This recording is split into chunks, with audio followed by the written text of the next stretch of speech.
recently, something has came to my attention about these Jeep Rubicon 392s. Now, there aren't many people that even know what they are in the first place, but some of the people that think they do know what it is are completely wrong.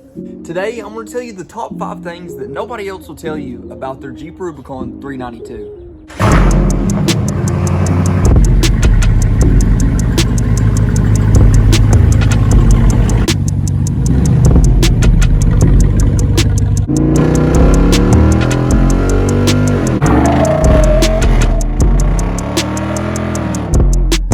Just starting off, there is a few things we need to address.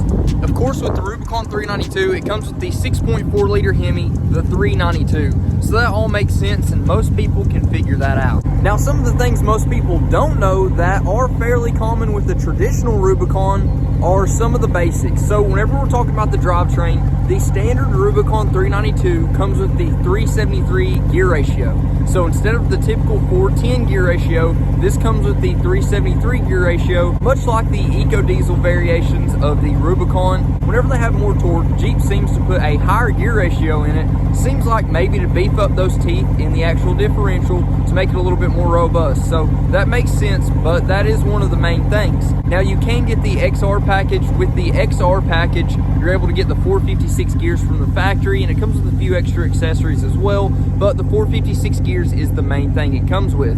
Now, whenever I ordered this Rubicon 392, if you followed the channel, this was the first one ever ordered.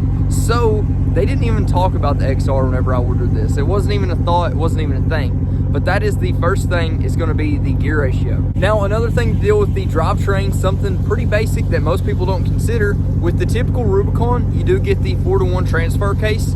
But with the Rubicon 392, it has the Select Track transfer case. Now, with that Select Track transfer case, it is all-time 4-wheel drive, much like the old forgotten Hummers of the past. A lot of the other bigger SUVs, a lot of the off-road oriented SUVs are all-time 4-wheel drive, but that's not typical for Jeep. They came out with it, I believe, in 2020, and they started putting it in Saharas, different models like that. But the Select Track transfer case is a 2-to-7-2 transfer case, so you don't get that low ratio cross speed like you did with the standard Rubicon. But obviously the torque in the 6.4 makes up for it. Now, you probably did see that nasty burnout in the intro, but with that, you can still program these to be 2-wheel drive. You just have to take a couple extra steps. For me, I've got the JL Taser, and with that, you can program in 2-wheel drive, and it gives you a bunch of other features, but it's not something that comes from the factory. Now, just to give you guys something a little bit extra, of course, for the axles, even though they're the 373 gears, you still have the Dana 44 HD wide track axles, so it is the best axles they've made yet,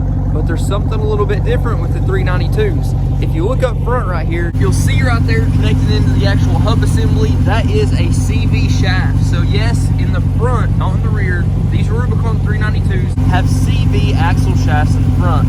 Now, I haven't had any issues with mine. I haven't heard of too many people having issues. Of course, there are a lot of options to upgrade these, and a lot of people have, but I haven't needed to with this one yet. Now, while we're out here talking about drivetrain, powertrain, and actual performance, I might as well tell you something that most people wouldn't even think. So yes, this does have the 470 horsepower, 470 foot-pound of torque V8 engine in it, but the towing capabilities are the exact same as the standard Rubicon with a 3.6 liter V6. You see, they're still rated at 3,500 pounds of towing capabilities. Now, that might seem extremely strange, but whenever it comes to towing capabilities, a lot of times you meet the limitations of its capabilities based on the actual drivetrain, the actual frame, the brakes itself. And for the Jeep Rubicon, the Jeep Rubicons in general, no matter what size motor you put in them, you're not going to get above that 3,500 pounds of towing capabilities on paper. So yes, you can pull a house down with this, but you're probably not going to be able to stop it whenever you're going down the road. Now, for all my Jeep guys, you guys will already know this next one, but most people don't. And whenever you get into the $80,000, $90,000, $100,000 price range for vehicles, most people wouldn't even give this a slight consideration. But in any Jeep Wrangler, you cannot get power seats. So getting power seats in a Rubicon 392 is not an option.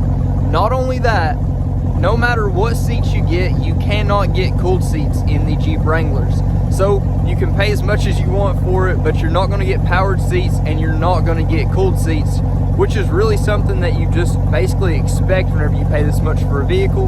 But when it comes to Jeep, you simply don't get it. Since we are on the interior, there have been a few rumors of an updated interior coming for the new 2024 model year Jeep Wranglers. What they're talking about is a full LCD screen, much like I have in my Grand Cherokee right now, and also a new version of the Uconnect. Apparently with that, you may be able to get Apple CarPlay wireless capabilities. Now with this, no Jeep Wrangler that they make right now has wireless CarPlay capabilities. That is something that is pretty basic at this point.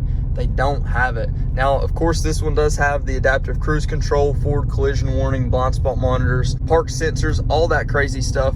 I mean, it's even got a front camera on it, which is really cool. But for the basic feature of just having wireless CarPlay, that is not something that it does have. Now, the main thing that a lot of people just aren't even going to mention whenever it comes to owning the Rubicon 392 is it's just another basic Jeep. Now, of course, it's got some great technology and it's got great performance. It's got the 6.4 liter Hemi, and with that 392, you don't ask for much more on power. But it's still got all the basic inconvenience factors like a normal Rubicon or Jeep Wrangler does. You still get the creaks and the pops from the top. You still get a little bit of water on your shoulder whenever it's raining a little hard and you go around the curve. You still get weird noises underneath the vehicle. And inevitably, whenever it comes to the Jeep, you're gonna run into minor issues just in terms of manufacturer defects, whether that's parts, whether it's something breaking a little sooner than it should, or something wearing a little bit fast. Now, with all that being said and going over all the downfalls and a lot of the awesome features on the Rubicon 392, there's not a vehicle on the planet that I would rather have more. You can't beat it for all of its awesome capabilities, and it's just wicked.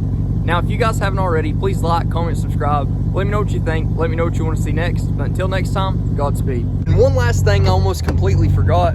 You got your beer holder for whenever your Jeep breaks down and you inevitably have to work on it.